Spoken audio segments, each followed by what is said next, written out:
Okay, welcome. So thank you so much for this time. Thank you for honoring my invitation. But let's just dive right into it. Hi everyone, thanks for joining. Please note that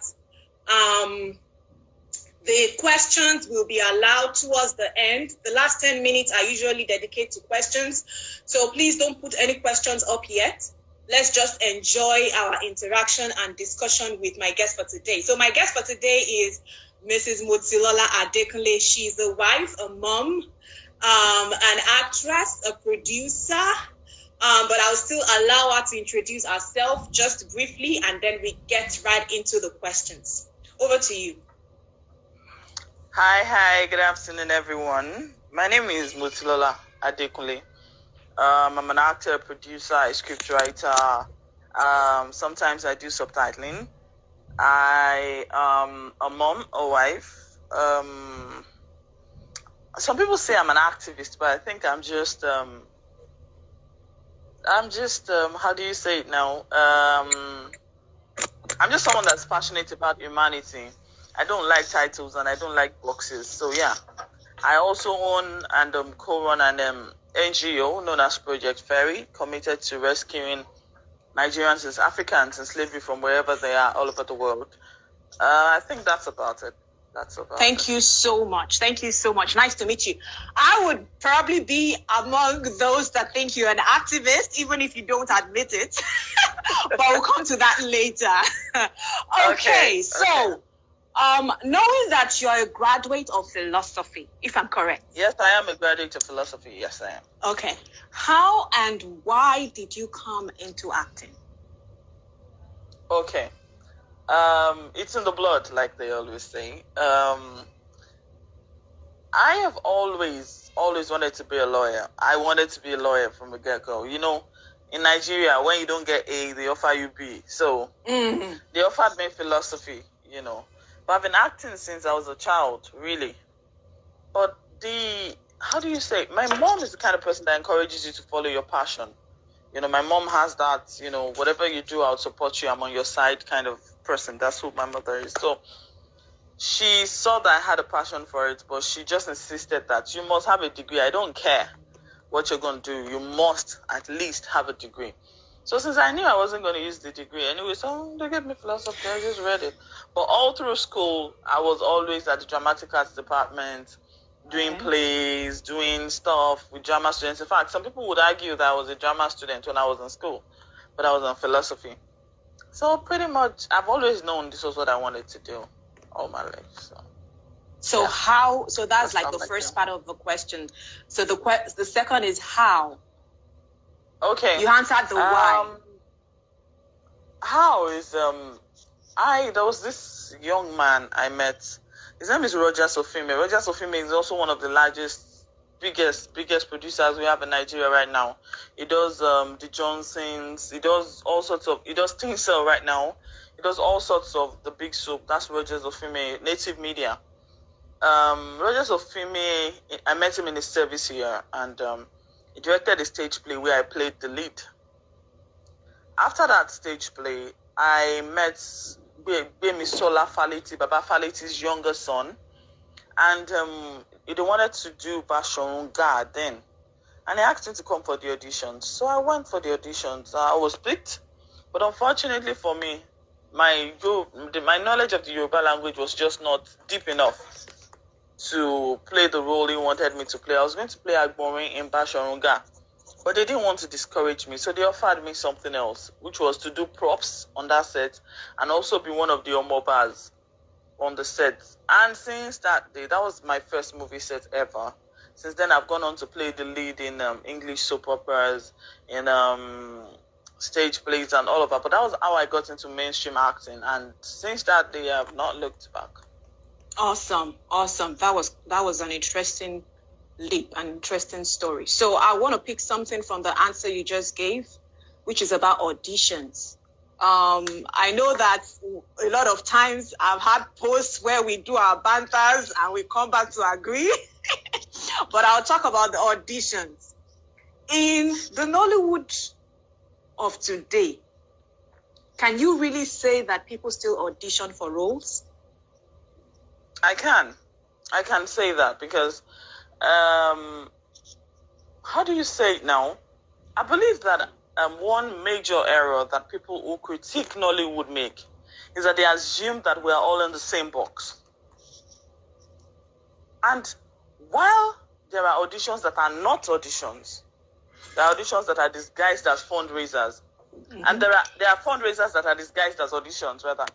But there are auditions that are actually targeted at getting people discovering stars. Do you understand what I'm saying? There are known, neutral people walk into auditions and get lead roles. I have known a couple of people that it has actually happened that way for. I've also known a couple of people who ended up getting pregnant and getting boyfriends from auditions. So I am saying that where you have the good side, there is also the bad side. Good and real auditions actually still do exist. I can't say, in fact, I'd say 50-50. As a matter of fact, I'd say 50-50. Okay. Yes. You can go to a good audition and still get something bad out of it. So it really depends on the person. Yeah. Okay. So to the next question, I think I have it here, but you kind of like touched on it a little bit on the previous answer you gave, which was about helping out with props in Basharunga. So I would say that you didn't just, or let me assume that you did not just jump into acting, right? You actually just like at some point in time probably did something else behind the scene, right? Can you tell us a little bit about that? I did props. After a while, I went on to do some makeup. I did makeup on set. After makeup, I did costume for like 5 years. I was just doing costumes alone. So I did costumes for a very long time. After costumes, then I did stage plays and stage plays and stage plays. Then I came back on camera. So yes. Okay. So in that period of you doing costuming, props, temporary makeup artist and all that, in that period, did you actually have time to like brush up your skills or anything? Were you doing that? Of course. Yes, I was doing that. I was, when you're on set, when you're in that setting, when you keep seeing people, you're like a sponge, you're soaking up everything you can get. And then when you get home at night, you sieve it. You take out the bad ones, you imbibe the good ones. You take out the bad ones, you imbibe the good ones. You're making friends, you're building connections, you're expanding your network. Because this is what I really want to do. And I'm here, even though I'm still the underdog, but I'm still going to get into this circle, and this is really what I want to do.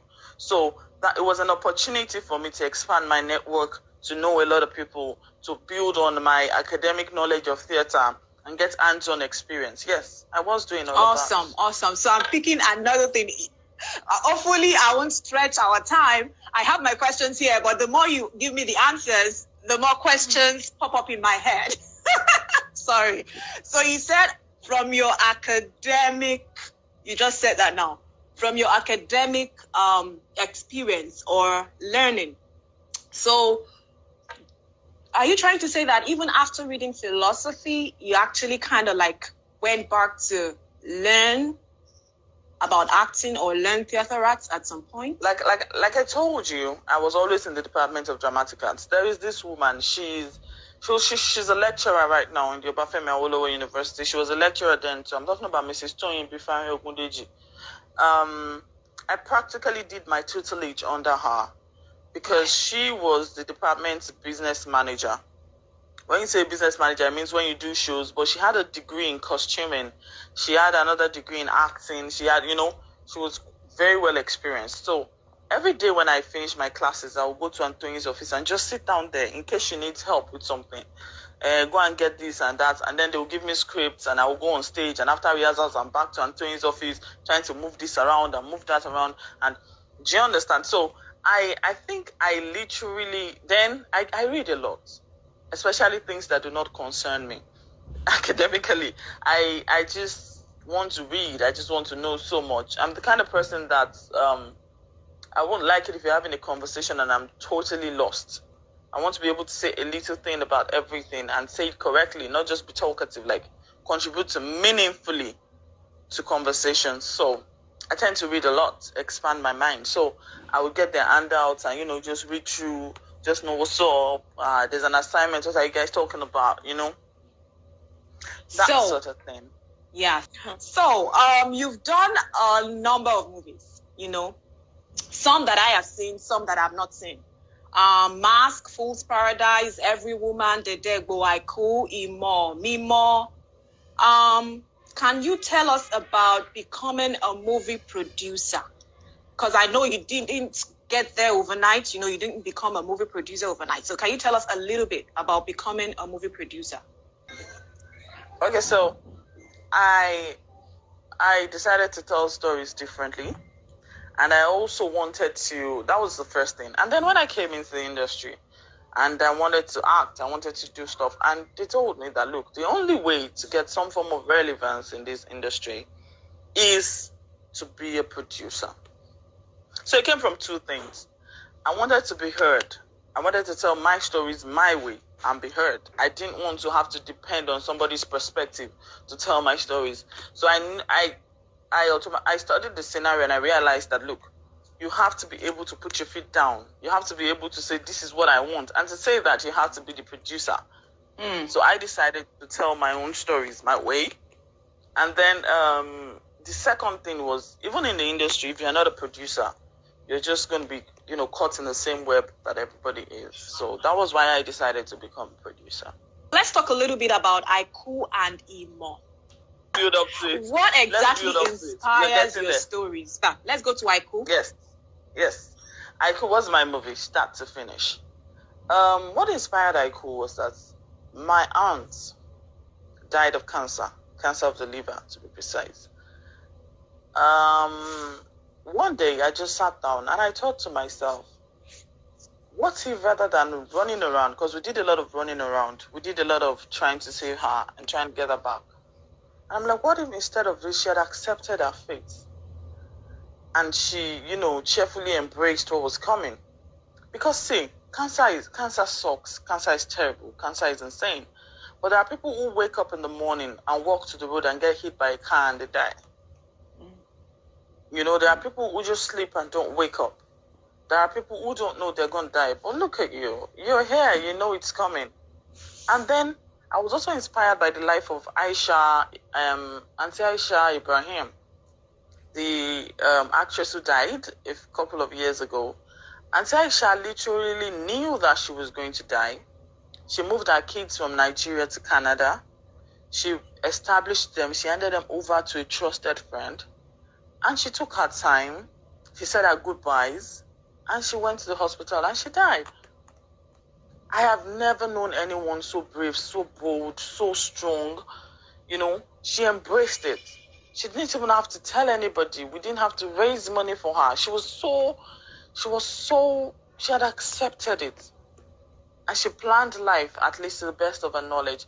As painful as that must have been for her, I think that is the most courageous thing anyone can ever do. And I wanted to just tell that story. I wanted to just, you know, let people see that at times there's peace in just accepting the fact that the end has come, especially if we can no longer do anything about it. That was what inspired Aiku for me. Sorry about your auntie, but thank you for that explanation. It's quite relatable. I like the fact that the story was quite relatable. Even though I went through some comments, you know, there is a lot of comments under that movie, but I just like scanned through and went through some of the comments over there. But anyway, that would be my own opinion as per what each person wrote. But now that I understand, you know, your perspective and your inspiration, that's quite a good way, you know, to share a message. You know, it's really unfortunate that when I saw the comments in the comment section, I have to say I felt bad. I felt bad because I am not proud, but I am not that bereft of ideas to begin with. I am not bereft of ideas at all. I do not need, there are so many stories that we have not yet touched. There are a lot of stories that we're not even close to. There are so many segments of theater that we have not even gotten into. So why would I now pick somebody's story and choose to retell it? Do you understand? It is embarrassing, to say the least. The other thing that pissed me off was the fact that it felt like a coordinated attack to me. If you go through the comment section, you would realize that it was a certain set of people who kept repeating the same comments over and over and over again. And then there were those who saw the movie on a neutral ground who kept saying there is nothing similar about both movies. I don't know if you took your time. I did. To go through that. That's why I said. That's why I said my reaction will be. And I don't understand why anyone would want to do that to me. I don't go chasing waterfalls. I don't look for cheap popularity. As a matter of fact, I always tell my colleagues that popularity is a byproduct of what we do. It's not the focus of a job. If you come into this industry and all you want to do is be popular, you have missed it from the get-go. Exactly. Popularity is cheap. You know, so when somebody starts saying that it's a popularity contest, it's never a popularity contest for me, most especially. The fame is a byproduct. The fame comes because they see you often and they can identify what you're doing. It's a byproduct. If it comes, I'll do it. If it does not come, oh good. We just want to tell our stories, and that's it. So I felt really bad. I reached out to the actress involved, and we talked about it. And then she felt like it was just our fans and blah blah blah. And immediately after we talked, the comments stopped coming. You know, so I just said, "Oh well, we thank God." But I'm glad that that job is out there. You know. Awesome. So. Yeah, I'm happy. I'm happy to see that kind of story as well. You know, to some extent, at least you have an idea of my motives, you know. I do. And that brings me to the next question. That it might be like I hammer on Yoruba movies a lot, but maybe the bias is because I'm Yoruba, one, or because I grew up watching Yoruba movies and I knew what I saw, you know. And I'm like, Yoruba movies have not even scratched the surface. And just like you said, you know, buttressing your point, there are stories that can still be told and will impact people. But when you keep seeing stories about robbery, this one will release about robbery, gangster. This one will release about robbery, gangster. We are not saying these things don't happen. We are not saying they are not in our communities. But what do you think about it? Like recycling the same pattern of story when we have not even scratched the surface. And we know that the movie industry should be a way of preaching to people out there. Okay, can I say something? I would like to say that every movie industry is a reflection of a society. Like, the movie industry is a mirror to which you see a society. For instance, you're going to Spain, you don't speak Spanish. What would you do to learn the language? If you're a visual learner, you probably just pick a movie and watch and try to pick snippets of the language, probably a subtitled movie, then listen to harps and all of that. Movies are like a mirror through which you see that society. We can only tell our stories. We can only tell our own stories. For instance, okay, imagine a scenario where I shoot what's it called now? What's this movie that I love so much? There's this American movie that I love so much. Money Heist. It's actually Spanish. Imagine the one that is going on right now. Money Heist in Nigeria. Imagine that I shoot Money Heist in Nigeria. They'll be busting my ass out of that bank in 30 seconds. You think the government cares if everybody dies in that bank? They don't care. If you have a billion hostages, my dear, as long as you die, they don't care. Leave our bank. Just get the hell out. Every other person is collateral damage. You now owe the government to ransom. Robbers will be demanding that something be on TV. Who the hell are you? This is Nigeria. Bomb them. And that's the truth. You know, we can only tell our own stories. Now about the robbery stories, I must say that while I do not like it, I also do not like it. But you cannot force people to think differently. We do not all think on the same wavelength. We do not all reason on the same wavelength. People are going to see what they want to see. These movies also have their own audiences. True. Now, I know a lot of my people are watching from my own side and your own side. Yeah. Let me just put this out there now. I'm not going to mention names, but there's a lot of people will still watch it. Mm-hmm. There's a particular actor out there right now who's doing well. People loved him for a particular kind of character, right? There's an old actor too. He's very old. He's still alive. People loved him for that character. He kept doing it, and he kept doing it, and he kept doing it, and they started hating him for playing that same character too much. Mm-hmm. You hear the same audience that say, "Oh, funny, but they will turn around and say, "Rubbish, now, the same audience." This is the exact reason why I do not play to the gallery. I don't do what the audience wants to see. I tell it like I want it to be told. Because the audience is so large. Maybe the 10% will not love it. Maybe I'll gain another 10% somewhere else who would also love it. I'm not telling my story so that you will love it. I appreciate you watching them. I appreciate you loving it. But every story is a message for a certain set of people. It might not be for you this time. It might be for somebody else. It might not be for you this time. So these rubbish stories, as beautiful, as fast, as amazing, as dumb, as sick, as silly as they look, they have their own audience.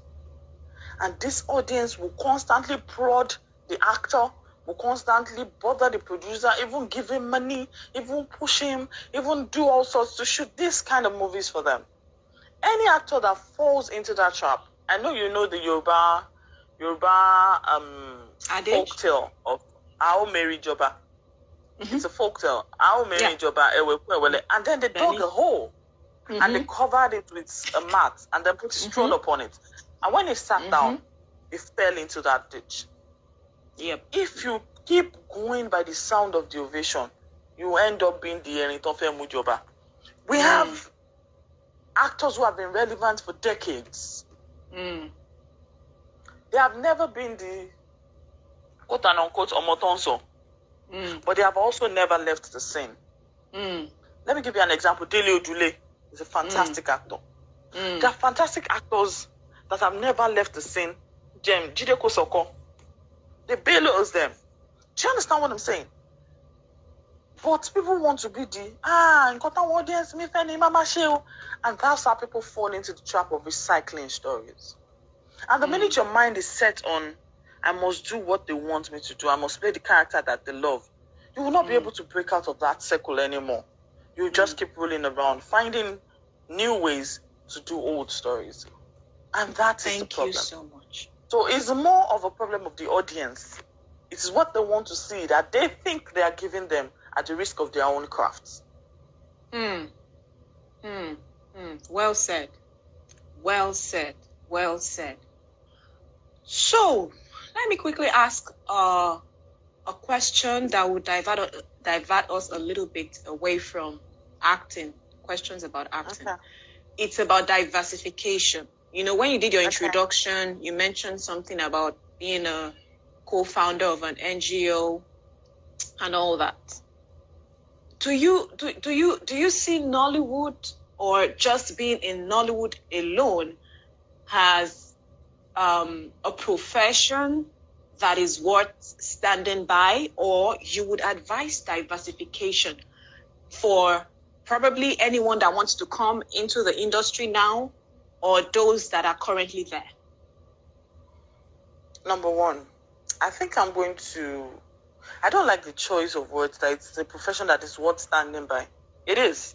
Okay, not standing by, but focusing on. Let's use focusing on. It is. Okay.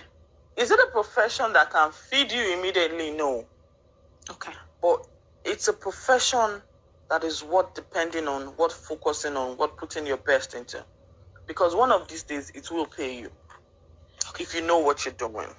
Do you understand? But for now, while you're still struggling and trying to get there, you can do other things. But you should not lose focus, because this is the only job you will ever do that will not require you to retire. You will grow into other roles. You're getting older. There'll always be roles for you.